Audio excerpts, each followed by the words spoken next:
Mesdames et messieurs, bonjour. Thank you very much for your patience. I understood. Merci de votre patience.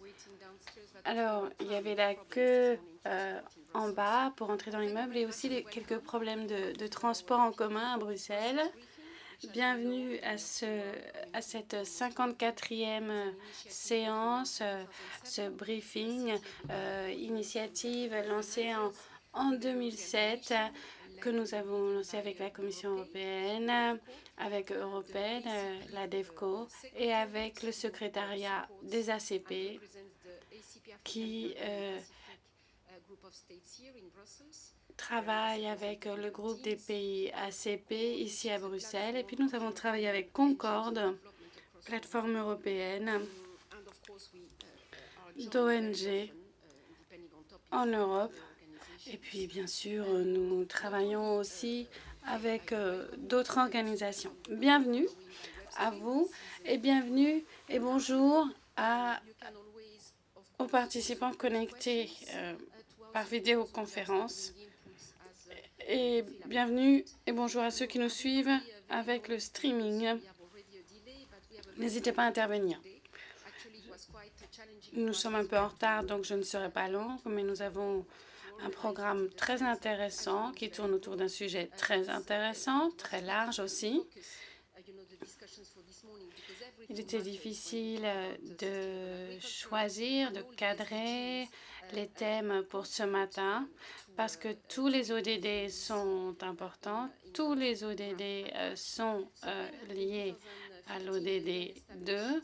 Lorsqu'en 2015, on a adopté 17 ODD et 169 cibles mesurables, le but, c'était de mettre fin à la pauvreté, de protéger la planète et d'assurer la prospérité pour tous en 2030 dans les pays en développement et dans les pays développés. Il y a un engagement très fort au niveau national, régional ou global. Il y a toute une série d'acteurs à tous les échelons pleinement engagés. Ce travail n'est pas facile. Il faut que les politiques soient bonnes, qu'on ait les données, des statistiques. Mais il faut de la recherche, impliquer le secteur privé, les financiers. Aussi, l'agriculture durable contribue à tous les ODD, à certains plus que d'autres, mais vous le verrez, il y a un lien entre l'agriculture et tous les ODD. L'agriculture, c'est vraiment la solution. On va examiner l'ODD 2, ODD très large, quelle est sa mise en œuvre, quel est le suivi. Nous allons entendre des chercheurs, le secteur privé, nos collègues de l'ONU qui sont chefs de file. Merci d'être là.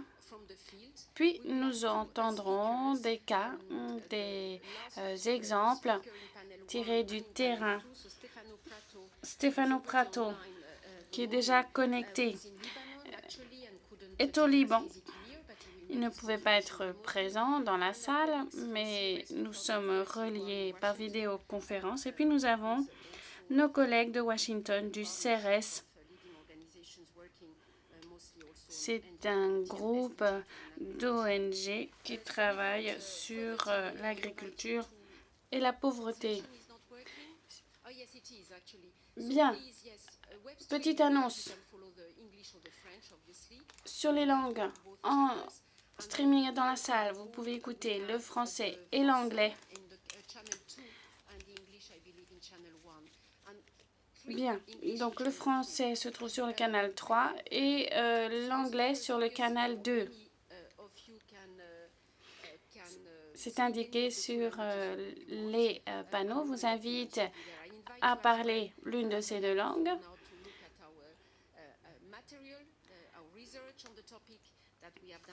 Nous allons maintenant nous pencher sur la recherche qui a été faite et nous vous invitons à nous faire part de vos retours.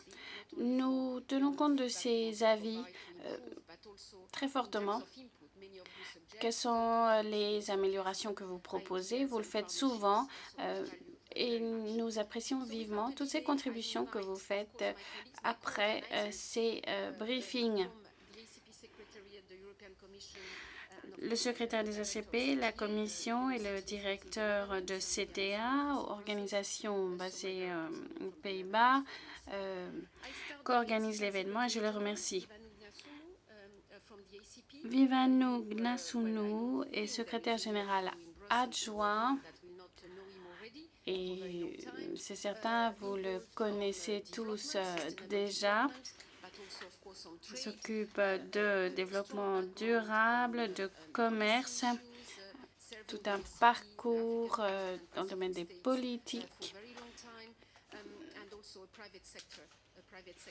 qui a travaillé longtemps pour les ACP, mais qui a également un parcours dans le secteur privé des finances. Je suis très heureux de voir que vous ayez pu nous rejoindre dans les bâtiments de la Commission aujourd'hui.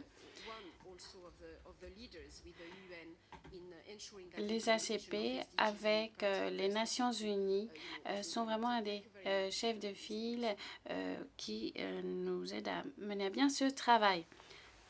Merci.